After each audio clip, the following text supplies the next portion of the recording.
Right, this is Mike from the Mike James Rock Show. Please introduce yourself. Hey, I'm Taylor from the Pretty Reckless. And I'm Mark from the Pretty Reckless. You guys are on quite an extensive UK tour at the moment. It's like a whole week, which is unheard of for some bands nowadays. Like a whole week. Who knew? Week of gigs. Whew, that's crazy. No, we're kidding. It's been awesome, but this is a short run for us. We'd like it to be longer. Yeah, we would. You guys have pretty much made the UK your second home. You seem to be like in the papers and the music press all the time. The album's doing really well. How's it going from your side of the tour bus? It's been awesome. We love the UK. I've thought about moving here many times. Still might. No, the shows have been amazing. The reception of the record's been amazing. The fans are crazy, and it's awesome. No complaints on our side. What can the fans expect from the tour at the moment, from the live shows? Is it mostly new stuff? It's heavy weighted on Going to Hell, but we throw some older stuff in there too. It's a little different every night because we don't play with tracks or anything, so it's kind of whatever we feel like, I guess. Loud, raw, and real. Yeah, but it's if we mess up, you'll hear it. Yes, it's a loud live rock and roll show. It's loud live rock and roll. You're supposed to leave deaf, mute, and blind.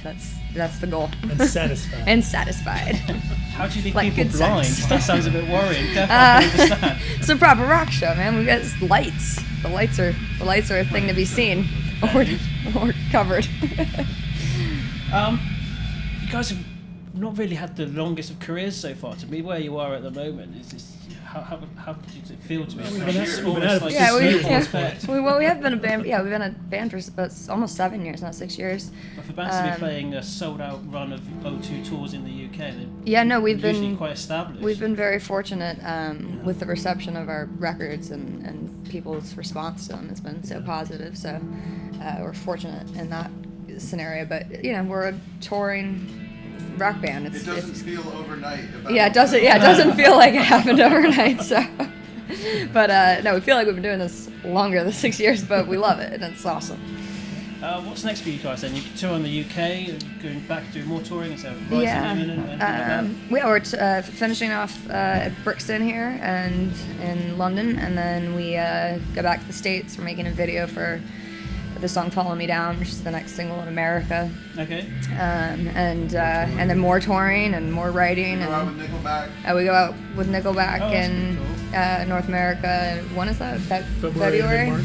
Is that a long tour? Or is it just going to be about a month? About a month. Yeah, so short, I guess. That's short for the States, I guess. But a week in the UK. Yeah, we've been on tour for 3 months now. Yeah, so 3 months. Yeah, Jesus. What are you doing in your downtime then when you're not touring? What's this downtime you speak of? Yeah, what is this downtime? We don't know what this is. It's literally tour, right? Yeah, it's kind of it's the never-ending cycle of rock and roll. You tour, write, record, interview, sound check. It's the never-ending. Rinse, repeat. How do you find time to get influences then for your new tracks when you start writing? You're constantly on the road, or you taking. Well, I tend to. I'm always writing, so it's kind of a never-ending process. But the real meat of the material happens when I'm not on tour. It's kind of hard to write and isolate yourself on the road because you're just constantly around people, and you're busy all the time. So you're just always doing stuff.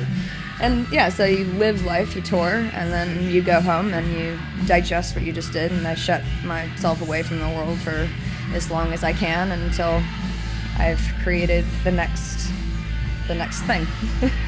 Fair enough. You guys are quite active on social media as well. A few weeks ago we played the new single, Those Have Eyes. House on a Hill? House on a Hill, that's it. Awesome. Thank you. We tweet when we're on the radio, tag yourself in it, and literally within a couple of hours we had 200 new followers and stuff. Awesome. Is that the momentum you want to be going at for yourselves as well? It's like you're constantly on the social media to keep yourselves in people's minds? It does. I'm technologically kind of challenged, so the support in general, regardless of where it comes from, has been amazing and awesome, and hope it keeps up. Yeah, no, and Twitter and things have become a great tool to connect with your fans and be able to update them just immediately as to what's going on with the band and stuff. So it's great in that way.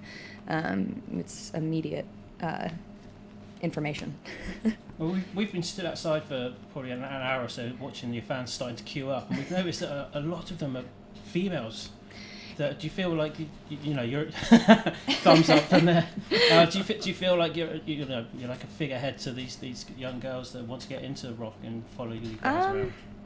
I mean, I don't, but I mean, it's because it's also the audiences have become very widespread. It's not just, it used to be specifically young girls, and now we're seeing more and more just kind of everyone. We're from preteen girls to like 60-year-old biker dudes and everything in between, which has been incredible to see the varied range. Crowd. That's sort of got bigger as you guys have sort of the crowds have gotten bigger, the range has gotten bigger, and that's always nice to see. So if we can inspire anyone to pick up a guitar, or write, or do anything, male or female, that's fantastic. Who was it that inspired you guys to like pick up instruments? The Beatles. Just the Beatles. The Beatles. I mean, that's a billion bands, but the Beatles were the first and my favorite of all time. So it's got to be good being in it the is. UK. It is. That's why I keep saying I'm going to move here. I haven't actually. We haven't been to Liverpool. No, not yet. No, not yet. We were going to go. But we didn't make it. Yeah. Stratford upon Avon. Stratford upon Avon. It's just pretty around Some that way culture. as well. Yeah. They all went to the Shakespeare play. Yep. Yeah. I slept. Yeah, I slept too. I was the only guy in the Royal Shakespeare Company Theater wearing a Motorhead shirt. I can guarantee that. It's the home of writing and the home of heavy metal, right? It is. You guys win. I throw my hands up. All right, you win. You win on writing. You win on music. Calm down. We came up with the blues. We did come up with the blues, and then we came up with America. Sorry, I came up with America. That's Ben chiming in, by the way. I lost my train of thought. Yeah, same here. I was checking you guys out online earlier, and it says you're the first female fronted rock band to have 2 singles at #1 in the Billboard At the charts. same time, yeah. It's pretty crazy. How does that work, even?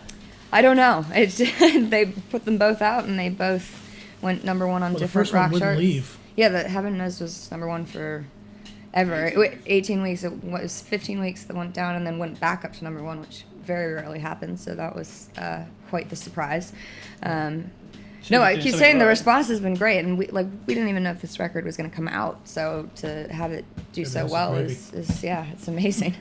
That's cool, man. It's been a pleasure having a quick chat with you guys. Of course. I hope you enjoy the rest of the time in the UK and come over Yeah, again sometime. should be great. Thank you. Thanks very much. Cheers. Thank you. Have a good one.